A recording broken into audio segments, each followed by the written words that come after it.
escuchan ahí, ¿no es cierto? Buenas tardes, sí, se lo escucha. Sí, buenas tardes. Sí.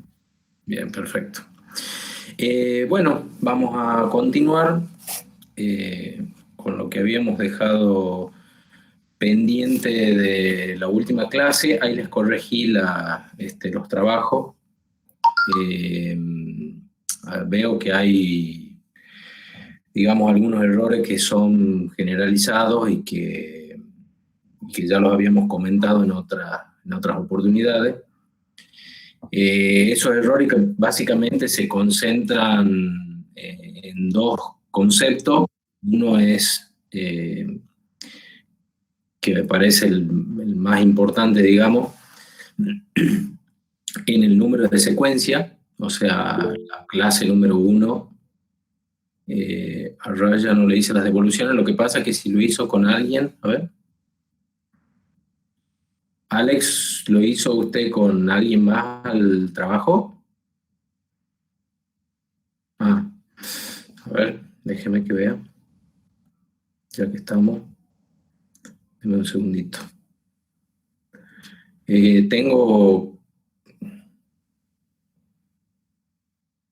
Yo lo tengo a usted como sin entregar.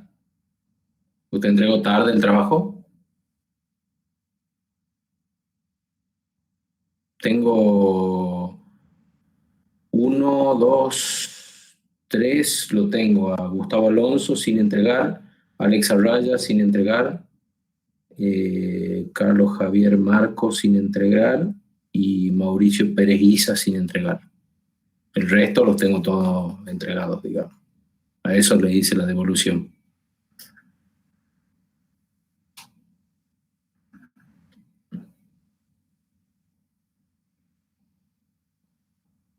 La corrección de la primera entrega, a ver.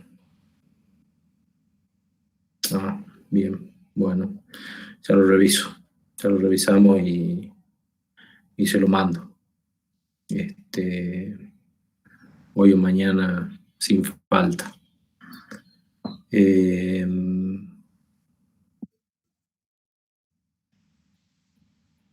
A ver, estoy revisando, ¿no? Espérenme un segundito.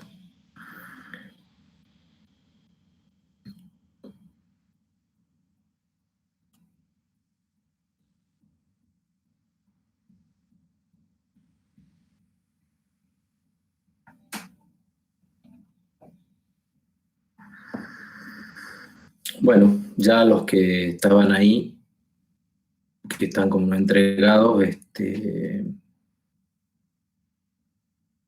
lo reviso, pero usted entregó. ¿Me das cuenta? Bien.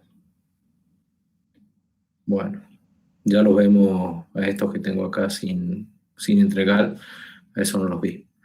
Les comento lo que vi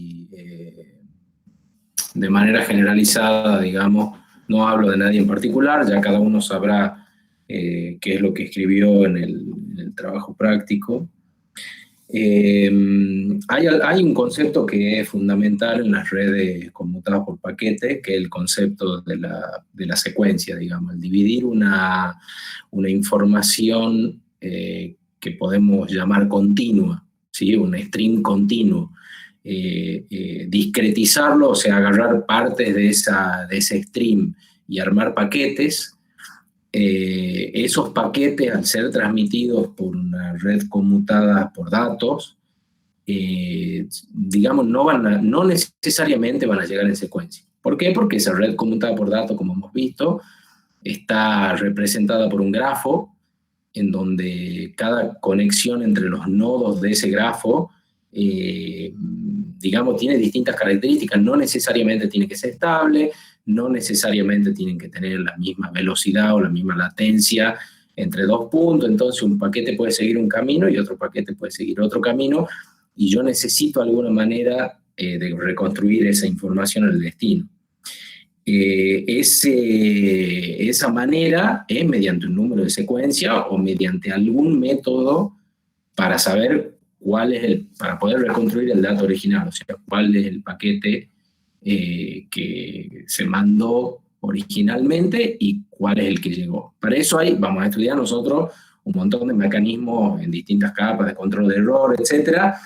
Este trabajo práctico pretendía evaluar eso. O sea, si ustedes tienen determinados conceptos, primero, si entienden representación binaria, eso en la mayoría de los casos está bien, digamos. O sea, ustedes saben representar binariamente un dato. No vi prácticamente errores en el tema de cómo representar los 44 millones de usuarios. Creo que todo eso más o menos están de acuerdo que son 26 bits y eso está más o menos entendido. Vuelvo a decir, esos son conceptos que ustedes tienen aprendido de otra materia, ¿sí? Que es de la parte de álgebra binaria. Ahora, el concepto de secuencia en una red conmutada por paquete es un concepto que lo hemos aprendido en la primera clase de esta asignatura, y cuando yo le he preguntado si todos entendían, ustedes me han dicho que todos entendían. Bueno, evidentemente, vuelvo a hacer la diferencia, digamos, entender es una parte y aprender es otra.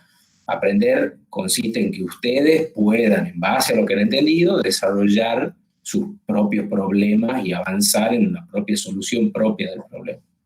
Eso no está totalmente reflejado. Algunos tienen una aproximación que no es correcta y no se la puedo dar como correcta porque, por ejemplo, han utilizado como número de secuencia hora, minuto y segundo, ¿sí? De los que me acuerdo. Si ustedes utilizan eso, están asumiendo que dos paquetes no pueden llegar 2 días distintos, digamos. Yo no voy a poder identificar el paquete de hoy de un paquete de mañana de un usuario, ¿sí? Ustedes piensen que si yo me conecto acá a Jamboard para hacerle un gráfico, pensemos que si yo represento, digamos, si yo tengo acá un mapa y yo voy a dibujar con azul, este usuario que fue el camino que realizó, y yo a esto lo represento mediante mediciones de puntos discretos cada un cierto tiempo. Si la velocidad es constante, voy a tener una separación constante, y si la velocidad no es constante y mi tiempo es constante, voy a tener mayores separaciones, y cada una de estas mediciones va a ser un paquete de los que ha mandado su aplicación, ¿sí? Esos puntos que yo les estoy marcando ahí con negro. Si ustedes utilizan solamente hora, minuto y segundo, no voy a poder diferenciar los paquetes de distintos días, digamos. O sea, como cuando yo tengo una secuencia de paquetes, ¿cómo voy a saber que son de un día o son del otro? ¿Sí? Porque los días todos tienen en algún momento la misma cantidad de hora, minuto y segundo. Entonces eso, si bien hay una dirección, digamos, en encontrar una secuencia, es mucho mejor eso que no haber puesto ninguna manera de secuenciar un paquete, y no hace falta, y eso les quiero explicar un poco, lo vamos a ver de resolverlo juntos. Yo le voy a plantear cuál sería la solución que yo había pensado para esto. No hace falta que sea un timestamp. O sea, timestamp es un concepto que dice, bueno, yo voy a enviar algo y quiero ponerle el día, la fecha, la hora, los minutos y los segundos, y hay de distintas precisiones, porque yo puedo poner día, hora, minuto, segundo y milisegundo. Hay timestamp de distintas precisiones. Eso, si ustedes lo especifican, eso está bien, digamos, porque en realidad ustedes están midiendo el timestamp de mínima precisión, está al nivel del segundo, y eso no hay ningún problema, es un dato de 32 bits, lo pueden buscar en internet. Ahora, no hace falta que sea, si no quieren, digamos, usar el concepto de timestamp porque no lo conocen por nada y quieren usar un número correlativo de secuencia, o sea, 1, 2, 3, 4, después 1 millón, 2 millones, 3 millones, 4 millones, veamos cómo sería en ese caso. Todos entendemos que podemos representar día, hora, minuto y segundo mediante algún tipo de dato, digamos, binario. Entonces, retomando el tema del número de secuencia, es obviamente un concepto importantísimo que si no se entiende, ustedes no pueden, o sea, si no lo tienen entendido, no deberían poder aprobar la materia, digamos, esa es la verdad. Yo creo haber sido claro, no solamente en la clase inicial, donde yo se los expliqué el concepto, y todos me contestaron que sí entendían, sino también en la primera corrección que les hice del trabajo práctico, digamos, y sin embargo, eso es lo que más me llama la atención, la segunda entrega tiene exactamente los mismos errores, digamos. O sea, eso sí me parece una cosa que, bueno, como mínimo extraña. No se entendería que uno les marque un punto a nivel general.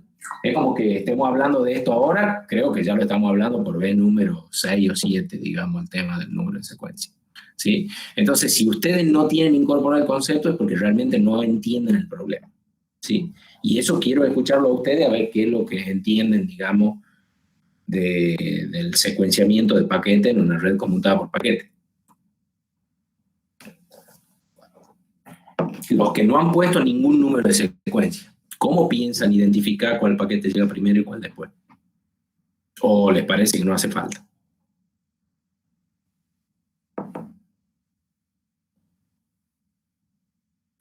Los escucho, ¿no?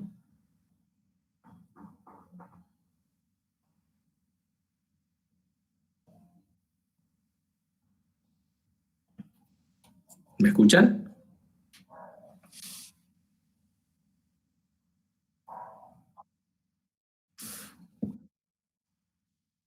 Hola, hola. Hola, profesor. Sí, de a uno, díganme los que quieran y me van contestando o cuáles son las dificultades de Verónica, que es primera vez que la escucho. ¿Cuáles son las dificultades que tiene para entender por qué no ha puesto un número de secuencia? No me acuerdo del caso particular de usted, de su trabajo, pero hay muchos, he notado que muchos no han puesto un número de secuencia. No sé, bueno, a mí lo que me pasó con el trabajo es que en la primera corrección, sí, como que usted me había puesto que si le podía hacer como un gráfico, digamos, no era un gráfico, pero algo así. Sí. Pero eran como correcciones así pequeñas, digamos, y bueno, yo creí que lo otro estaba bien, y bueno, y ahora en la segunda corrección ya eran muchas otras cosas, digamos, porque yo también lo había visto con la profesora y bueno, creía como que estaba más o menos completo, y bueno, y ahora con la nueva corrección vi que eran como muchas otras cosas las que faltaban. Claro, claro. Bueno, ¿alguien más, gracias Verónica, alguien más quiere comentar algo o no entiende el concepto? O sea, es importante que me digan para que yo se lo explique de nuevo, digamos. Si ustedes entienden por qué hay que poner un número de secuencia cuando uno hace discreto, o sea, cuando uno paquetiza la información o los datos que quiere mandar de un extremo a otro. No, si alguien... el concepto yo sí lo entiendo, pero el error que cometimos nosotros es poner el timestamp, como estaba explicando, sí. Y al momento de revisar el trabajo no ser consciente de que dentro de ese timestamp ya estaba el número de secuencia y aparte lo agregamos, entonces era como que estaba ocupando información al pedo que ya no era necesario, digamos, que ya lo iba a identificar del otro lado. Claro, el número de secuencia es cualquier mecanismo que a usted le permita saber el orden en el que han salido los paquetes. ¿Sí? Eso puede ser un timestamp o puede ser un número de secuencia. Y les cuento cómo es un número de secuencia, cómo es el caso simple si ustedes no tienen el concepto de timestamp, que no tienen por qué tenerlo, porque timestamp es un número de secuencia con un orden adaptado al calendario humano, digamos, ¿sí? O sea, es un número de secuencia que está ordenado para que uno pueda saber día, fecha, hora, minuto y segundo, está adaptado al calendario. Exactamente, por eso lo habíamos elegido, pero bueno, el momento de revisar es como yo lo reconozco, cuando no tenés los conceptos bien, cometés esos errores que por ahí ya lo razonaste, pero no lo afianzaste y agregas cosas innecesarias. Está bien. Este problema, yo les digo, ustedes se van a sorprender de lo simple que es. O sea, un problema, digo lo simple, entendiendo 4 o 5 conceptos básicos. Todos estamos de acuerdo que necesitamos 26 bits para los 40 o 44 millones, no me acuerdo cuál era exactamente el enunciado, con 24 bits alcanza y sobra. ¿Sí? Eso estamos todos de acuerdo. Entonces, si tenemos 24 bits voy a ir dibujando acá, lo voy a dibujar al paquete. Lo primero que nosotros teníamos que transmitir, sabíamos que teníamos que identificar el usuario, o sea, el user ID. Sabíamos que teníamos que identificar la posición del usuario, o sea, la latitud y la longitud. Eso se aprende en geografía de la escuela primaria, ¿no? O sea, no es un concepto que le estoy trayendo. Lo que sí ustedes aprenden en la carrera es cómo representar eso en binario. ¿Sí? Eso sí lo aprenden en álgebra binaria o en otras materias de la carrera. Después, en algún punto, tenemos que entender que tenemos que poner el número de secuencia, ¿sí? Y en algún punto tenemos que tener algún tipo, si lo quieren o no, y esto puede ser tan sofisticado o tan simple como ustedes quieran, yo lo voy a considerar bien en cualquiera de los casos, porque ustedes no son un experto en algo, no son expertos en algoritmos para hacer chequeo de errores, digamos, no pretendo. El que lo conoce, me parece muy bien, yo se lo corrijo como se lo tengo que corregir, digamos, ¿sí? El que no lo conoce no es una exigencia, ¿sí?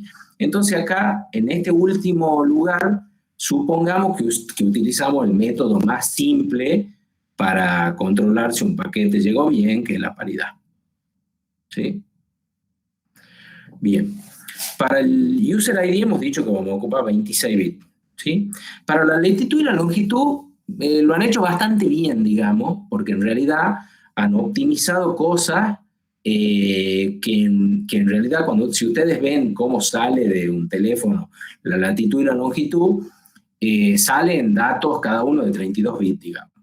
Pero está perfectamente bien si le quieren poner 26 bits y el otro 27 porque tiene el signo. Si quieren hacer optimizaciones del tipo, esto va a funcionar solo en Argentina, entonces no necesito algo general.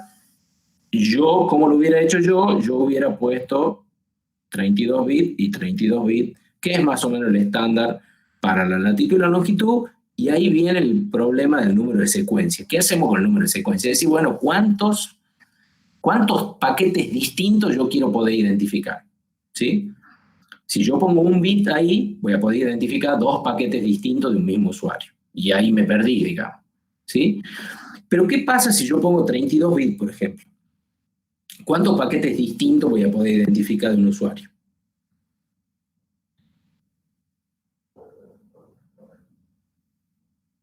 ¿Quién me dice? ¿A quién se le ocurre? Yo digo 32 bits, puedo decir 16 o 8. Si digo 8, ¿cuántos paquetes distintos voy a poder identificar? Si digo 16, ¿cuántos paquetes distintos? O empiezo al revés. ¿Cuánto tiempo quiero identificar los paquetes de un usuario? 2 a la 32, muy bien. Bueno, 2 a la 32 son 4.000 millones más o menos, ¿sí? O sea, se los digo el número exacto. 4.000, supongamos que son 4.000 millones. ¿Sí? Veamos, ¿cuánto tiempo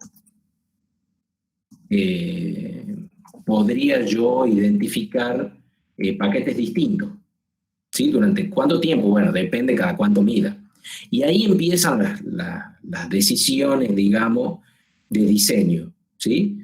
2 a la 32 son 4.294.967.296 posiciones o secuencias distintas, ¿sí? ¿Yo qué tengo que hacer? Si yo voy a medir cada 5 segundos, voy a tener un paquete, un número de estos consumidos cada 5 segundos, y bueno, hago el cálculo. Lo divido en 5, de ahí lo divido en la cantidad de segundos que tiene un minuto, en 60, en la cantidad de minutos que tiene una hora, en 60, la cantidad de horas que tiene un día, 24, y la cantidad de años de días que tiene el año, 365, y voy a tener un valor, ¿sí? Ese valor puede ser un valor corrido, un timestamp. Si ustedes lo buscan, hay de distintas precisiones. El timestamp estándar de Unix son 32 bits. Y la paridad voy a ocupar, supongamos, 1 bit, ¿sí? Entonces, si yo sumo todos estos bits, ¿qué voy a tener? 32 más 32 más 26 más 1, ¿sí? Digamos, me da una cantidad de bits. 32 más 32, 64.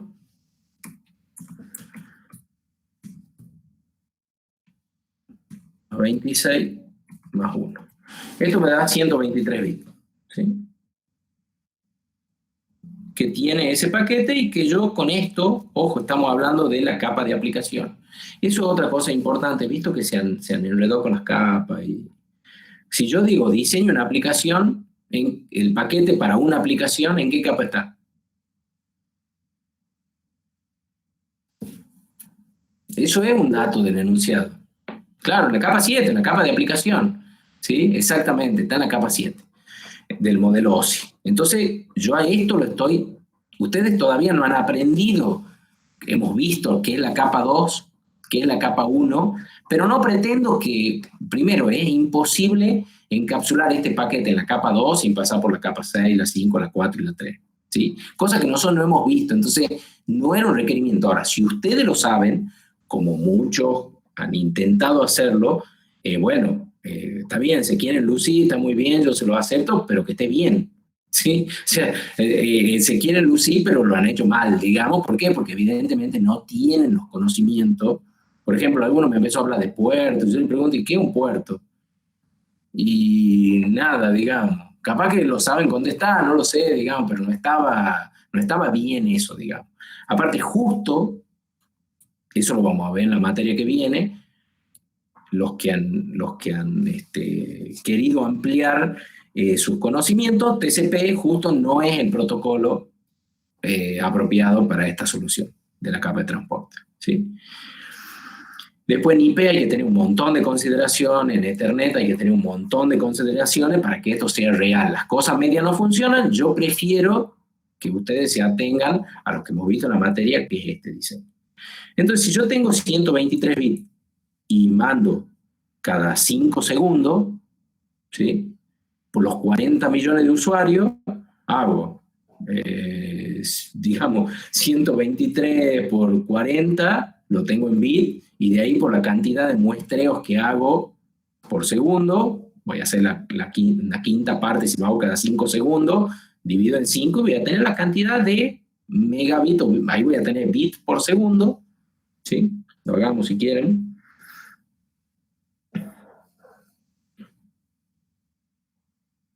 ¿Entienden cómo hacer ese cálculo o no?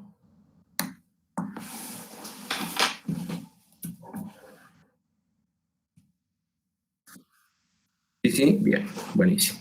Entonces, si yo tengo 125 bits que voy a mandar cada 5 segundos, ¿sí? O cada 10 segundos, si quieren, o cada segundo, lo hagamos fácil. Lo hagamos cada segundo para que vean la diferencia.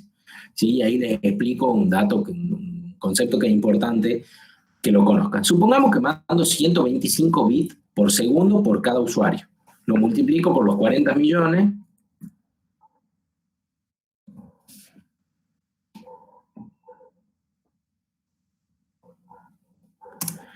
Y me va a dar que mando 5.000 millones de bits por segundo. ¿Sí? De bits por segundo. Normalmente, o miden en bits por segundo, que es lo estándar, digamos, cuando ustedes contratan una conexión de internet de Arnet, la mayoría las mide, digamos, los anchos de banda, es bastante común. Ustedes fíjense, Ethernet, ¿a cuánto transmite? A 10 megabits por segundo, ¿sí? A 10 millones de bits por segundo. Gigabit Ethernet a 1000 megabits por segundo. Entonces, la unidad de medición no está mal que lo pongan en otra unidad, no tengo ningún problema, pero los bits por segundo son una unidad bastante estándar de medición de cantidad de información, de ancho de banda o de velocidad de ese enlace, como ustedes quieran llamar. Entonces, bueno, y ahí terminaba el problema, digamos, ese es el ancho de banda agregado, el ancho de banda por cada usuario son 125 bits por segundo, y bueno, y ahí terminaba, digamos. Obviamente, que el ahí terminaba significa que si yo mando 5.000 megabits por segundo, son 5 gigabits por segundo, ¿sí? Esos 5 gigabits por segundo, el estándar, si yo tuviera que conectar a ese servidor que va a recibir toda esa información, ya no puede estar conectado a gigabit Ethernet, sino a 10 gigabit Ethernet, que es la norma que le sigue superior a eso, ¿sí? Y después podrían hacer, si yo recibo eso por segundo, podrían hacer, calcular el tamaño de disco, de cuánta información voy a tener que almacenar en un mes, o en 2 meses, o en 5 meses, y es bastante, es una cantidad importante, digamos. Y ahí es lo que le quería hacer notar algo, que es una, digamos, una estrategia de diseño. ¿Hace falta que mida para segundo? No, la mayoría lo ha puesto cada 5 segundos, cada 10 segundos. ¿Por qué? Porque un segundo, digamos, está dentro del error de la movilidad de cualquier cosa. Entonces, ahora, fíjense que si ustedes mandan la quinta parte de información, o sea, mandan cada 5 segundos, van a tener 5 veces menos el requerimiento de ancho de banda en ese servidor de ancho de banda agregado, ¿sí? Y eso es lo que representa la sensibilidad en ese polinomio de cuando ustedes tienen que diseñar algo. ¿Qué significa la sensibilidad? ¿Cuánto yo varío una de las variables de diseño y cuánto me impacta en el destino? ¿Sí? Ustedes fíjense que el tamaño del paquete no es tan importante como la frecuencia con que yo mido, porque ustedes fíjense que si yo cambio de 125 a 128, no cambia demasiado el orden de magnitud, pero si yo cambio de 1 segundo a 5 segundos, cambia el orden de magnitud, ¿sí? Entonces es muy importante eso, tenerlo en cuenta cuando ustedes hacen un diseño. Como les digo, no está ni bien ni mal. Los prácticos que me presentó sí están mal, pero en general no hablo. Pero no está ni bien ni mal ni un diseño ni el otro si ustedes lo pueden justificar bien porque lo han hecho de una manera o de otra. Ya vamos a ver. Discúlpenme, lo interrumpo acá un segundo. Los nombro. Tengo la planilla oficial que está en el sitio de alumnos de la UNTA, los nombro, y si alguien no está, me avisan, por favor, para que lo agreguen, porque ya va a llegar la hora de poner las regularidades y tomar examen. Tengo Albarracín, Rija, Alonso, Ares, Arraya Andrade, Cancilieri, Cerezo, Choquevilca, Confarolieri, Demetrio Uset, Evangelista, García Pose, Marco, Morales, Napadenki, Nugués, Oliver, Ostorero y Perejiza. Creo que son. Si alguien falta, bueno, tiene que reclamar en... si alguien cree que está... Ares y Perejiza dejaron la materia. Bien, bueno, perfecto. Bien. ¿Por algo en particular o alguien sabe? Perejiza porque se le acumulaba mucho con otras materias. Blanco. Bueno, ¿y Blanco usted por qué no? ¿O por qué no figura en esta lista, Blanco? ¿Usted está en condiciones de hacer la materia?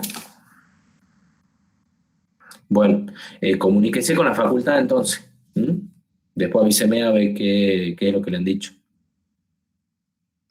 Porque si yo le tengo que poner la regularidad, yo le voy a poner a lo que están en la planilla y usted no va a aparecer, digamos. Bien, bueno, eso respecto de ese problema, como ven, era un problema relativamente simple, digamos, de un diseño que no tiene tiene ciertos conceptos que son importantes para redes conmutadas de datos, pero no tiene mucha complejidad en el diseño, ¿sí? Bien, ahí les he subido al Google Classroom el último trabajo, que es el trabajo más allá de los prácticos, ¿no?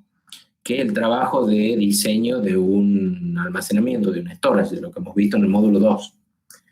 Ese trabajo es igual que este trabajo, lo tienen que presentar. Yo ya le voy a poner una fecha para que lo presenten. Van a tener que buscar información, tienen que hacer un diseño real, o sea, tienen que buscar hojas de datos de equipos reales. Como dato de entrada se basa en la cantidad de un requerimiento de IOPS, que es lo que ustedes deberían pedirle a alguien que diseñe un storage. Y ahí viene el enganche con este problema del paquete. O sea, si cada paquete que yo voy a recibir ya calculé el ancho de banda, ya puedo diseñar qué conexión a la red va a tener.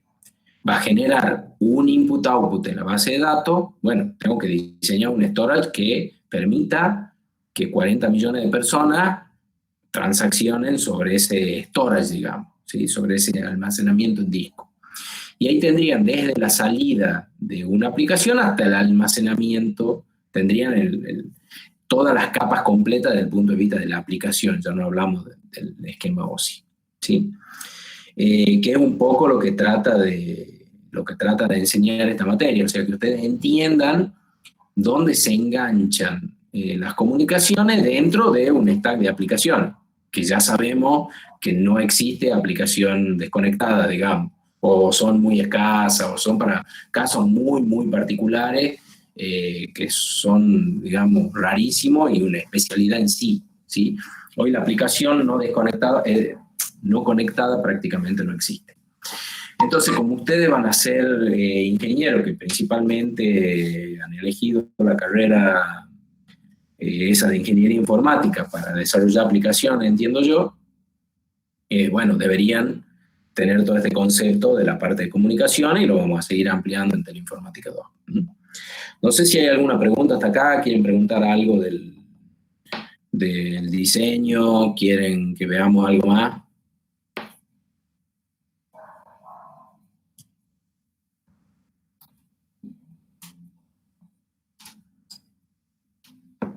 Nada, bueno.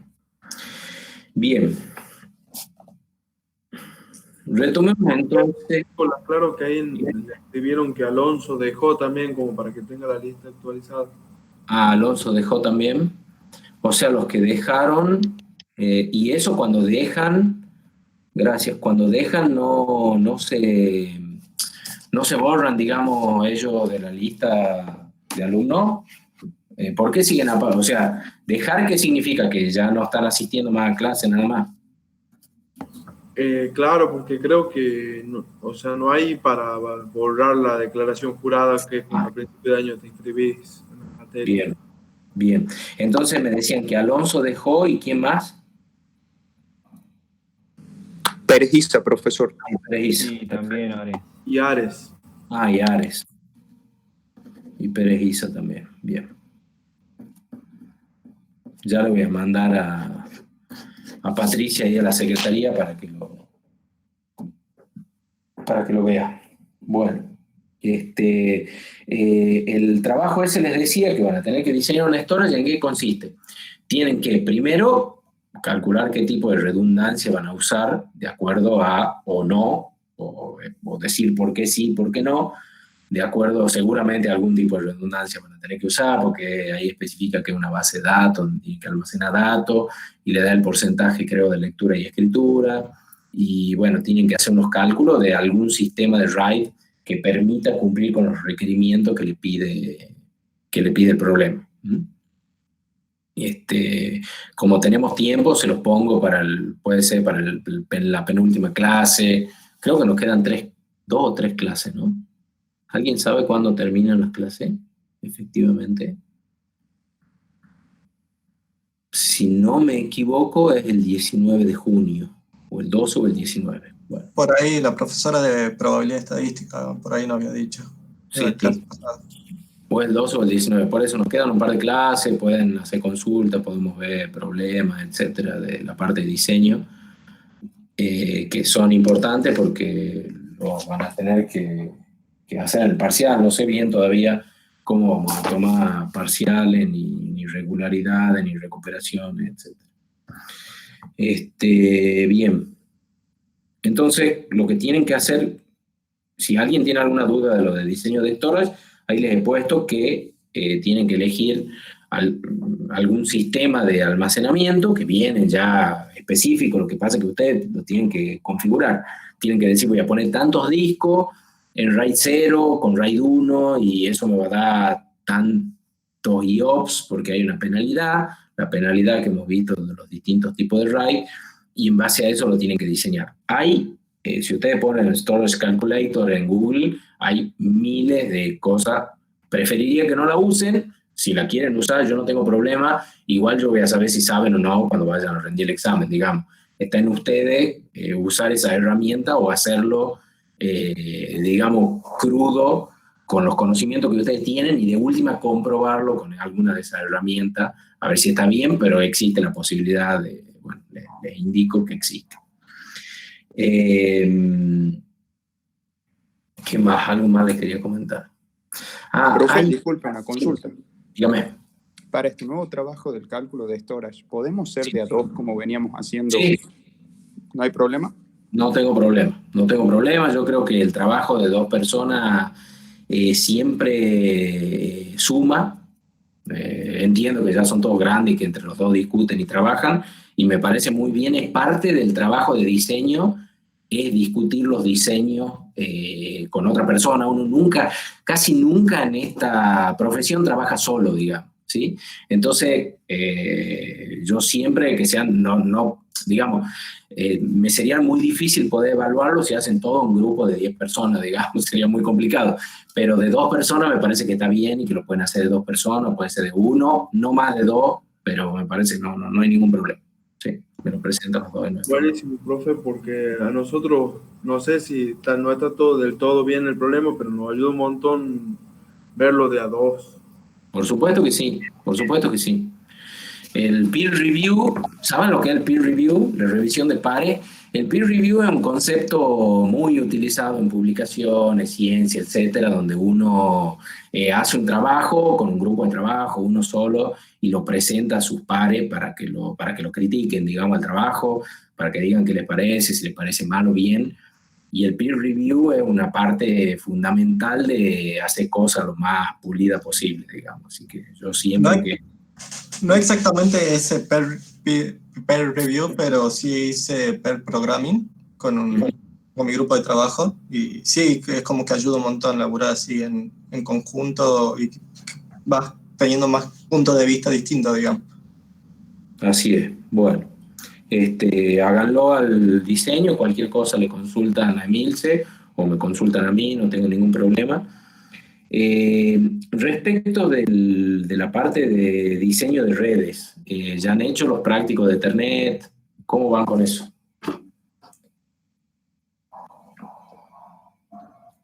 ¿Cómo van con la parte práctica? Esta semana me tengo que reunir con Emilce para evaluar eso, pero les pregunto a ustedes antes. Yo vengo atrasado, profe, porque no estaba recibiendo las notificaciones de clase y no estaba presenciando las clases prácticas.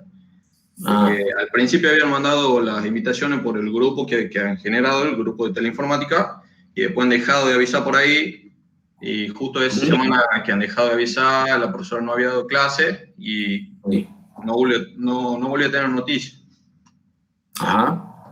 Entonces bien, me tengo que poner al día ahora con práctico. Bueno, traten de ponerse al día, traten de aprovechar, digamos, de tener clase con Emilce. Cualquier cosa me avisan, obviamente. Cualquier cosa que ustedes se atrasen o que vean que... Sí, Fernando. Hoy avisó que vamos a reprogramar la clase, porque ella nos viene ayudando con los prácticos, como guiándonos cuando hacemos... Sí. Y hoy, para todos los que están, no va a poder la profe, ¿Lo va a reprogramar? Se le ha cortado justo. Sé que él tiene problemas de conexión a veces.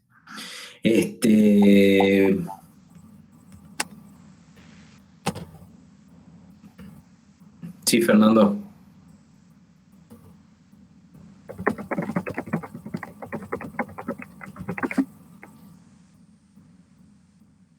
Bien. Perfecto. Bueno, algo más que quieran consultar, digamos, las transparencias, los trabajos, las explicaciones, la teoría está concluida. Le tengo que dar hoy otra explicación, la última explicación del tema de antena. Hemos visto cómo se configura un repetidor desde 2 puntos de vista. Habíamos quedado en ver el ángulo de cobertura que tenía una antena respecto de su lóbulo de radiación. Eso se acuerdan que habíamos visto que digamos, si yo tengo una antena acá, dibujo ahí en el Jamboard, ¿no? Y hemos visto que algunas hojas de datos, el patrón del óvulo de radiación era algo así, así, así, así, así, así. ¿Cómo llego de esto a decir que son 3,5 grados? Sí, porque esto parece una cosa que es bastante... no parece un triángulo. Entonces, ¿cómo se hace, digamos? ¿Por qué se da una apertura en grado? Que ustedes van a encontrar las dos cosas. Van a encontrar el lóbulo de radiación de la antena, así como algo parecido a lo que yo lo estoy dibujando. No puedo dibujar muy bien acá en la tablet, por eso dibujo así, pero aparte, yo les decía que si ustedes tienen el eje acá, tenían un ángulo de cobertura en grados, ¿sí? Que eran, supongamos, 7 grados en total, con esa bisectría eran 3,5 grados para cada lado, o cualquier otra cosa. ¿Sí? ¿Cómo se llega a esto? Se llega a estos puntos donde uno traza, hace pasar la línea respecto del punto focal, que ya hemos visto lo que era el punto focal en una antena parabólica, y en la otra antena también tiene un punto donde está el emisor, o donde está el dipolo, o donde está el elemento que emite, ¿sí? Cuando esta reducción, ustedes fíjense que si yo me paro acá atrás de la antena, no tengo la misma potencia que si yo me paro acá adelante, ¿sí? ¿Por qué? Porque ya hemos visto que justamente el concepto de la antena era concentrar la potencia en una determinada dirección y que no fabricaban potencia, simplemente direccionaban la potencia que el bridge proveía o que el access point proveía. Entonces, si yo empiezo a moverme en esta dirección, empiezo a tener distintas, si yo la pudiera medir a la potencia, distintas mediciones de esa potencia. Sin duda, si yo me pongo la mayor potencia, estará sobre el eje y lo más cerca posible del emisor, digamos. Ahí está concentrada la mayor potencia.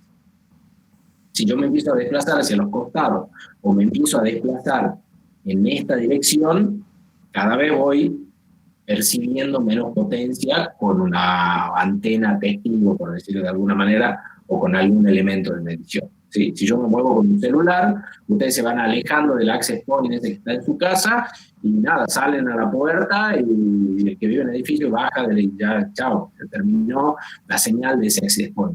¿Sí? Y eso es lo que ustedes están viendo en la medida que ustedes tienen un receptor transmisor como la antena o como la placa, conjunto antena-placa inalámbrica que tiene su teléfono celular, cuando ustedes abandonan la zona de cobertura, ¿sí? Que en el caso del access point ya hemos visto que es bastante más parecido a una esfera, y en el caso de un bridge ya es mucho más direccionada la energía que emite ese bridge. Este punto donde se traza el triángulo, por hacerlo de alguna manera, en una antena parabólica o una antena direccional, normalmente estos casos se dan en una antena direccional, en las no direccionales se da también en alguno de los dos planos, ¿sí? O en el plano, si yo lo miro de arriba, o si lo miro de frente a la antena, en el plano horizontal o vertical. En la proyección que se da de cómo es el lóbulo de radiación, si yo lo corto en alguna de esas dos direcciones, ¿sí? Cuando la potencia acá baja a la mitad, si este punto tiene una potencia X, y acá tiene X sobre 2, cuando eso ocurre, ponen ese punto, y cuando eso ocurre, ponen ese punto, y ese es el ángulo que se da como referencia de cobertura de la antena. Ese es el ángulo que ustedes van a ver en la hoja de datos. No sé si se entiende bien el concepto. Yo cuando me voy alejando de la zona de mayor radiación de energía de la antena, bueno, voy percibiendo distintas potencias. Si yo me desplazo, en este caso, que es una antena muy direccional, hacia los costados, si yo me voy atrás de la antena, teóricamente no debería percibir casi nada de potencia, o muy poco, ¿sí? Comparado con si me pongo adelante de la antena, el lugar para donde la antena está emitiendo la mayor cantidad de potencia. Entonces, cuando llega a la mitad, ahí trazo una línea respecto del punto de máxima potencia con la disminución, y ahí obtengo ese triángulo que era el que hablábamos en la clase pasada. Se lo especifico un poco mejor ahora. Ustedes igual van a usar la hoja de datos y le van a decir, mire, esta antena tiene 10 grados, 14 grados, 13 grados, 15 grados en tal eje y tantos grados en tal otro eje, y con eso ustedes tienen que saber calcular para qué sirve esa antena. Y el caso que yo les decía es que no siempre sirve poner dos antenas muy potentes cuando están cerca. ¿Por qué? Porque al esto ser tan... vamos a hablar bien, dos antenas de mucha ganancia cuando están cerca. Si esto está muy cerca, yo lo que tengo que hacer es alinear lo mejor posible estos dos triángulos, o sea que estos dos triángulos estén lo más centrados posible. Si esto se me desplaza hacia algún punto, supongamos que yo la desoriento a esta antena y esto se me desplaza así, yo no estaría haciendo un buen enlace desde ese punto de vista. Y cuando cada vez más finito, o sea, cuando cada vez ese ángulo, cuando yo me voy acercando, menor es el ancho de la mancha de haz que deja sobre la otra antena. Entonces cada vez se me hace más difícil alinear las antenas, y pasa mucho de gente que compra antenas de altísima ganancia pensando que eso es mejor para hacer un enlace de corta distancia, y lo que tiene es un enlace totalmente intermitente, porque lo pone en una torre, sopla viento y el enlace se le termina cayendo cada rato, ¿sí? Si ustedes ven no sé si les puse el link calculator ya se los envío de Ubiquiti, al que habíamos visto la clase pasada. Fíjense que ahí van a poder, digamos, diseñar. Ese es un diseñador real, digamos así, se diseñan los enlaces desde todo punto de vista. Digamos, si ustedes van a usar esta marca, también sirve para otras marcas. Obviamente está orientado a esta marca porque uno selecciona el equipo y selecciona la potencia de los equipos y las características que tiene esta marca. Se lo doy como referencia, una marca que se usa mucho y funciona bien, digamos. Cambrium tiene otro, que es otra marca, que es ex Motorola, tiene otro calculador muy parecido, pero no es web. Entonces, bueno, este es como mucho más simple y me gusta porque no hay que instalar nada, no hay que bajar ningún programa, no hay que hacer nada, uno lo usa, lo calcula y listo, digamos. Ese es el problema de las alineaciones de las antenas cuando uno no elige bien la antena correcta para la aplicación que uno quiere hacer. Ahí se los pongo, los envío ahí por, ya nomás, antes que me olvide.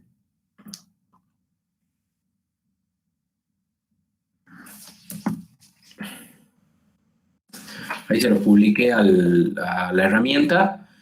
Hagan clic ahí, pongan un par de equipos, un par de antenas, vean cómo se diseña y qué es lo que pueden hacer con eso.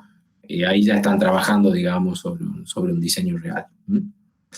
Es importante que lo hagan para que entiendan cómo funciona, digamos. Uno aprende cuando hace las cosas. Después hay otro concepto que me llamó la atención, no me acuerdo quién lo ha puesto, no estoy haciendo foco en nadie particular, que se presta mucha confusión y que todas las clases los aclaran, aunque no es algo, tiene que ver con la materia, pero no es específico de la materia, que es el tema del tiempo real. Si alguien me ha mencionado que era ¿Qué entienden ustedes por eso, por tiempo real? Es un concepto importante. ¿Alguien me puede decir qué entiende por tiempo real? Cuando yo digo funciona en tiempo real, ¿qué significa eso? Que no tiene ningún retardo, ningún... Ajá. El lag.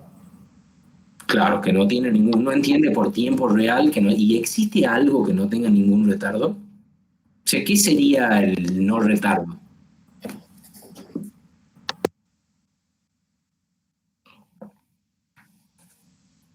Eso es lo que la gente entiende por tiempo real, digamos, pero ustedes como van a ser ingenieros tienen que saber que eso no existe, ¿sí? O sea, no existe el sistema que no tenga... ¿Cuál sería un sistema que sea instantáneo. ¿Qué es un instante? Eso es algo que es muy importante para las comunicaciones. ¿Por qué? Porque nosotros siempre trabajamos, ustedes fíjense que desde que hemos empezado la materia hasta el día de hoy, que la estamos ya terminando, hemos hablado de latencia en un montón de sistemas y en un montón de situaciones.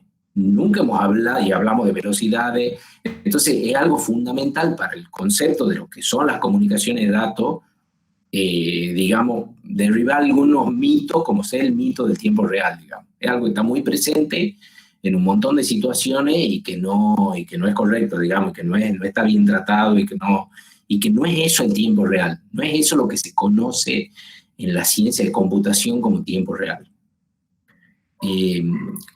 Digamos, el concepto ese de tiempo real viene de los sistemas operativos de tiempo real. ¿Ustedes han cursado sistemas operativos ya o todavía no?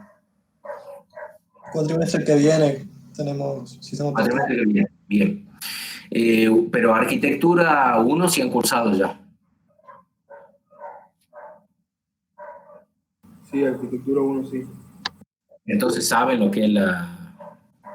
¿Y usted, Napadenki, por qué no ha cursado arquitectura 1? Si te puedo preguntar. ¿No es correlativa de esta materia? No, de esta materia no. Yo no tengo aprobado todavía ni electrónica básica, que esa es correlativa de arquitectura. Por eso no la puedo hacer todavía. Ah, mire, no, yo pensaba que estaba como correlativa de esta materia. Bueno, los que han cursado arquitectura y la han aprobado, o los que están cursando actualmente arquitectura, saben lo que es la máquina von Neumann. Digamos, la máquina von Neumann es el diseño clásico de lo que es la arquitectura de una computadora, de la que usamos todos los días con algunas modificaciones. ¿Qué son los STR? No sé si puede...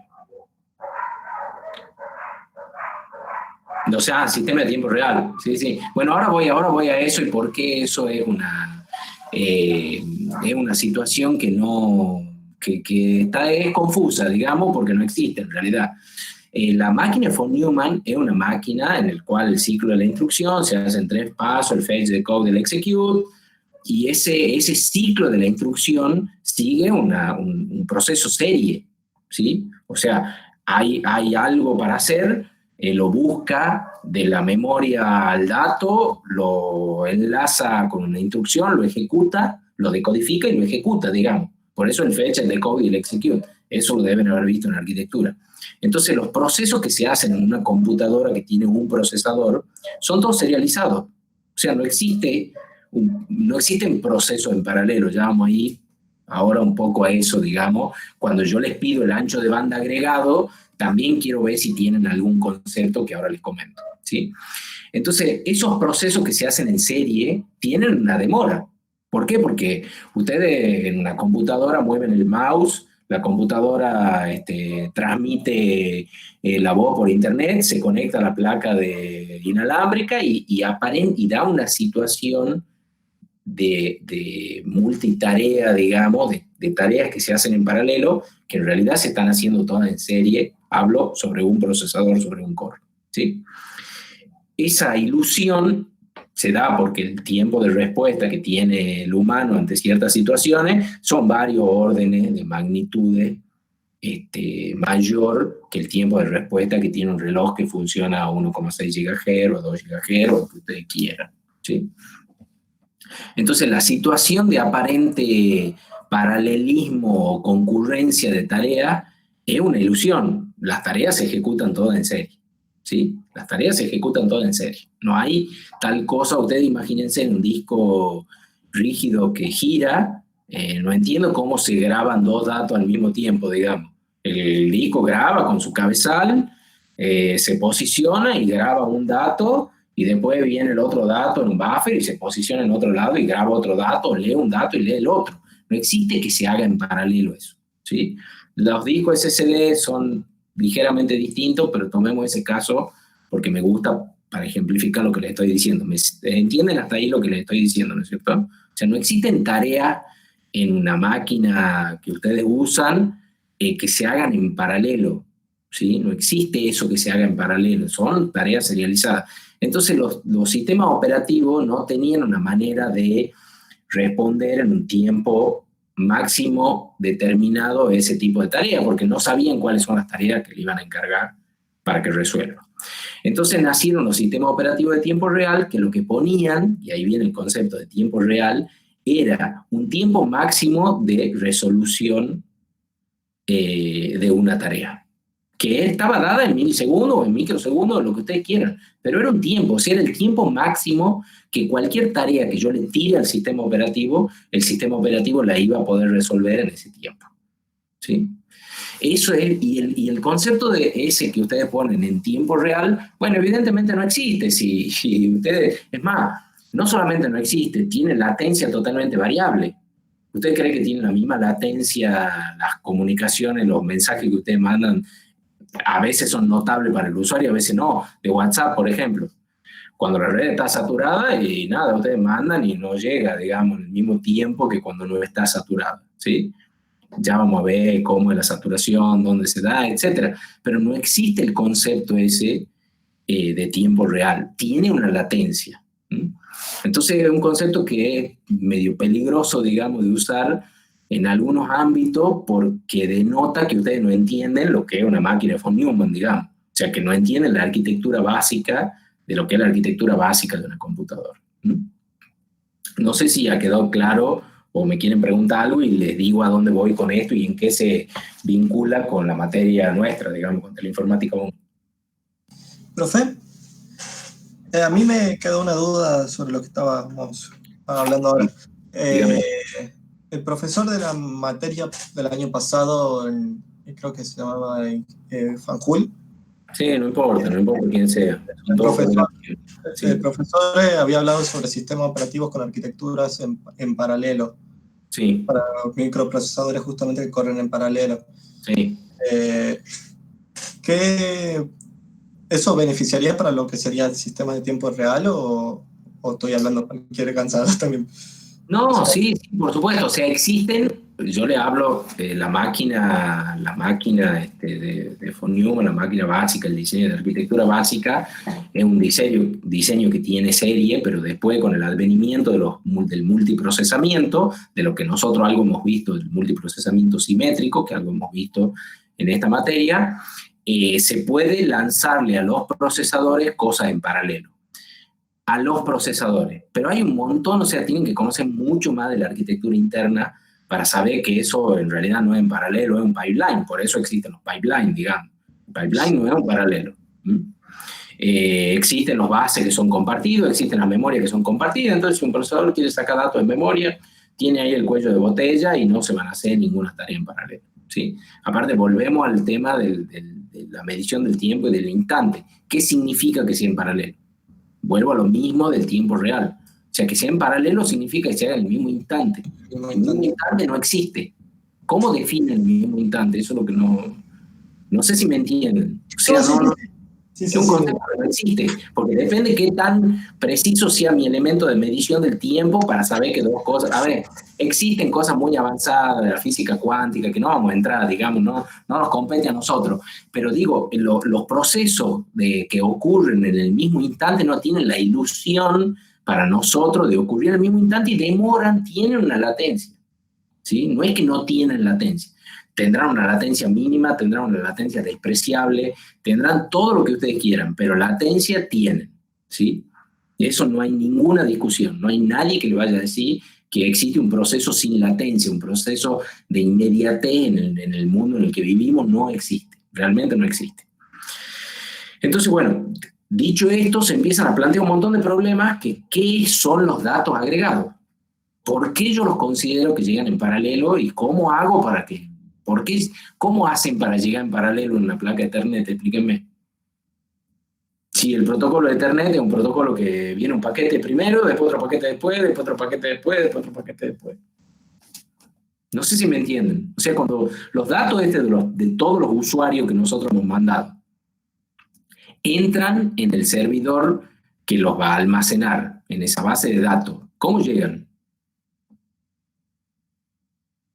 Por la placa de red. ¿En serio o en paralelo?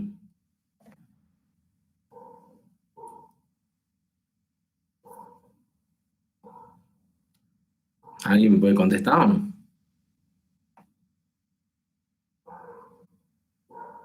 ¿Me entienden la pregunta o no?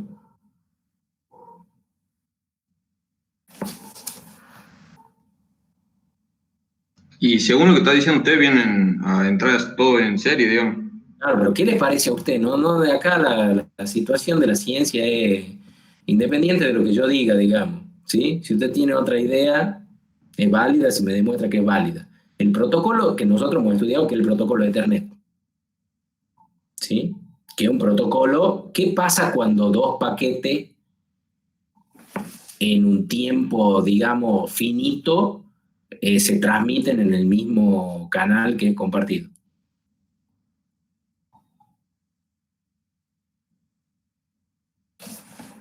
¿Se acuerdan del protocolo de Ethernet o no? Mejor que se empiecen a acordar porque en un par de semanas lo van a tener que rendir.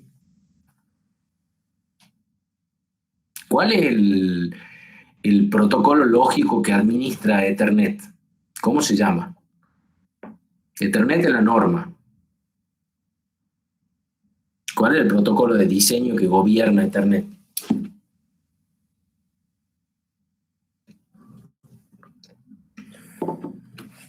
¿Ven por qué le va mal después? Porque no estudian. No hay otra razón. Nadie sabe cuál es el protocolo que usa Ethernet para funcionar. IEEE 802. Esa es la norma. Ajá. Esa es la norma.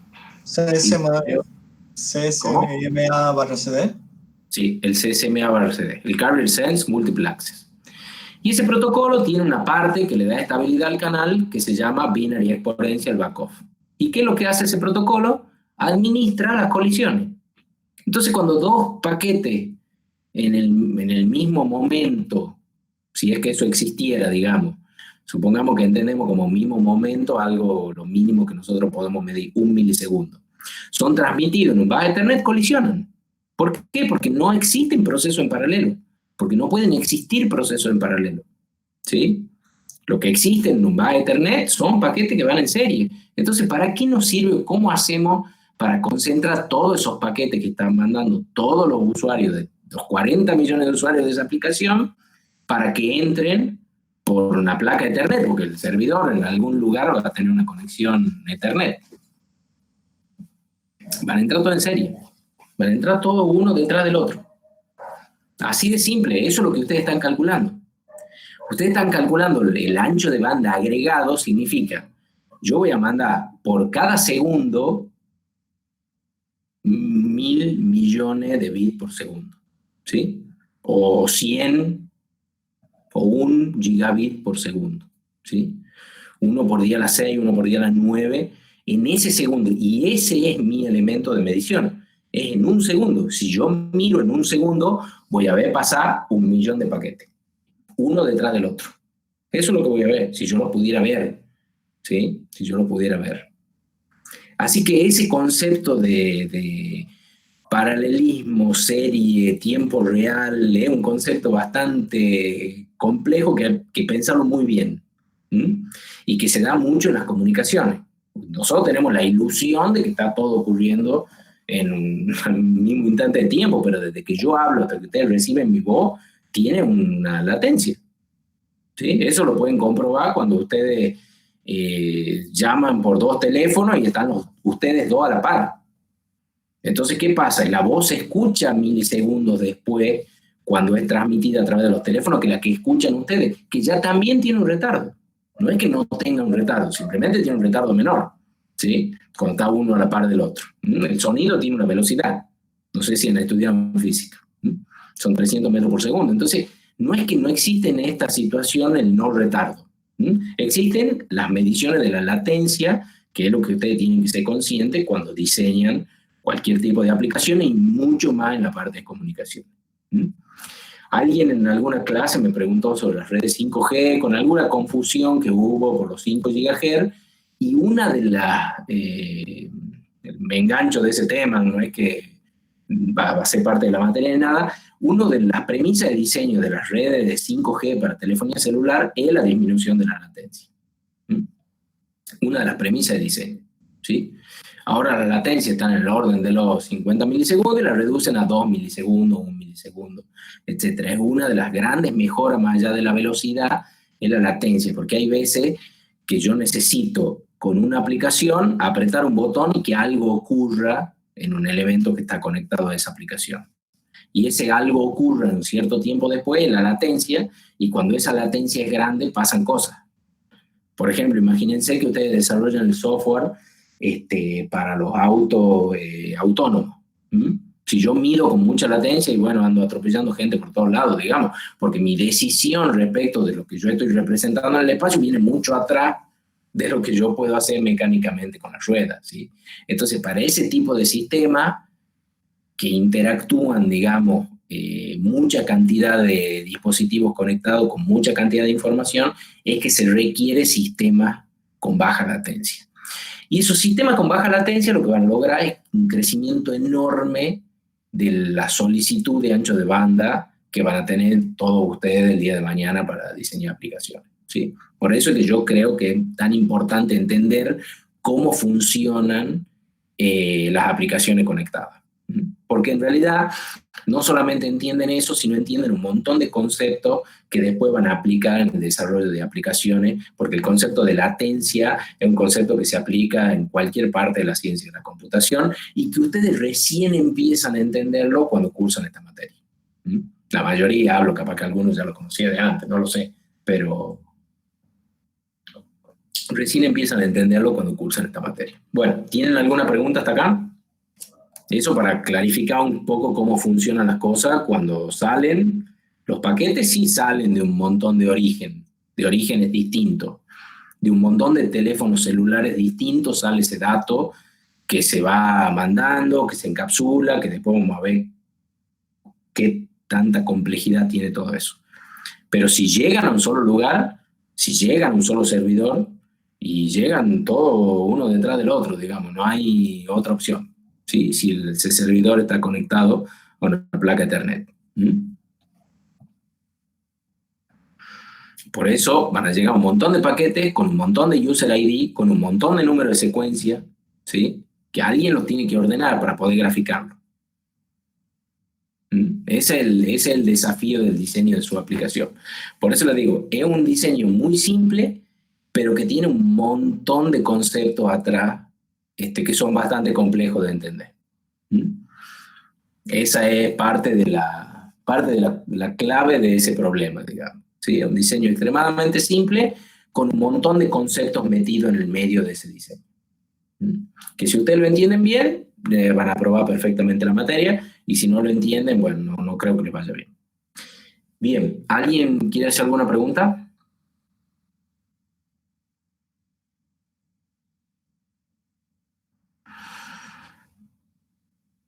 ¿Nadie?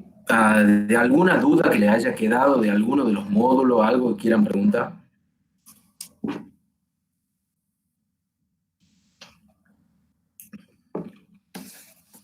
¿Nada? Bueno.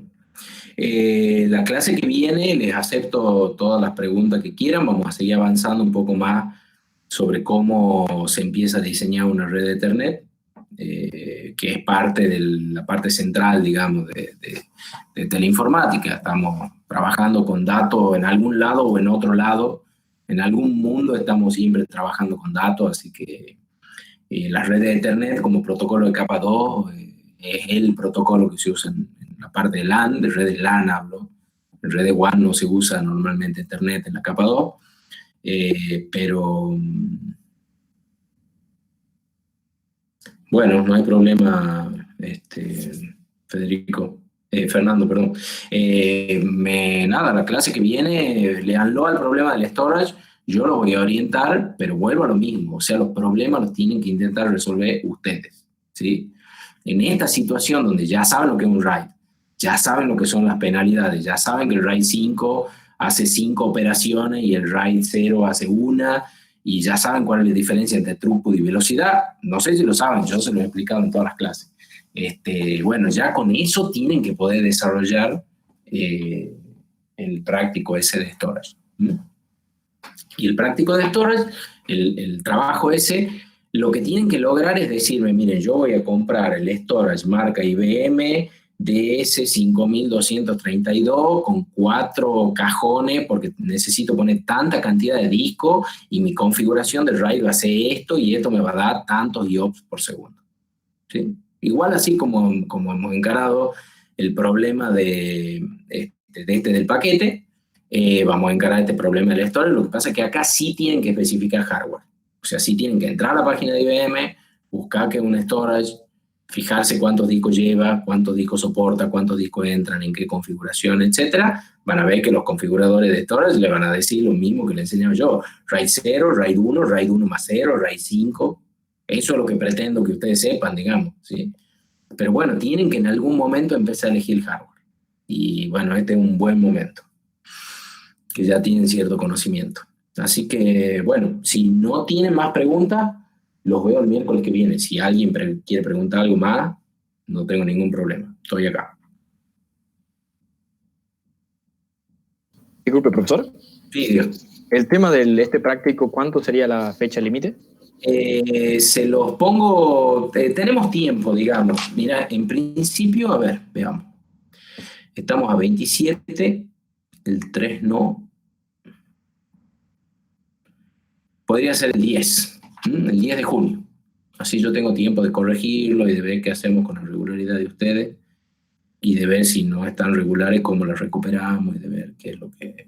Tengo que hablar un poco con la facultad porque todavía no está claro qué es lo que va a pasar ni con las regularidades ni con los exámenes. Ah, bien, perfecto. Ahí nos había comentado igual el profesor Ingrao que la facultad estaba resolviendo hasta el 19 dar el dictado y tomar los evaluativos a partir del 10 de agosto hasta el 21, creo que tengo anotado. Sí, presencial. Y la segunda mesa, claro, y la segunda mesa vendría a ser del 24 de agosto al 4 de septiembre. Sí. Eso es lo que están hablando por ahora, él nos cuenta eso. Sí, llegó una resolución de eso, pero en realidad lo que no está claro es el tema de las regularidades. Que eso es lo que tengo que hablar con la facultad. Porque esa va a ser la mesa de examen final, pero no van a llegar a rendir si no quedan regulares, digamos. Entonces, por eso, esa es la gran discusión, el tema de la regularidad. Y vamos a ver qué pasa el 10 de agosto. Tampoco está tan claro que vaya a pasar, digamos, con la cuarentena. Como vienen las cosas, capaz que Tucumán sí, no sabemos qué es lo que va a pasar en el resto del país. Bueno, perfecto. ¿Alguien tiene alguna otra pregunta?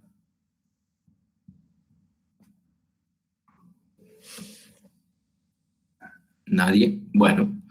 Los veo el miércoles que viene a las 3 de la tarde. Vemos un poco cómo encarar el diseño de una red de área local. Voy a tratar de hacerle algunos gráficos y de mostrarle algunos ejemplos. Vean la parte de hoja de datos de los switch, repasen la parte de switch y bueno, empiecen a ver el práctico de storage y cualquier cosa me comentan la semana que viene. ¿Te parece? Perfecto, sí, perfecto. Bueno, listo. Bueno, terminamos acá entonces y nos vemos la semana que viene. Hasta luego. Chao, hasta luego, que anden bien. Saludos, gracias. Chao, saludos, hasta luego, saludos. Chao, hasta luego.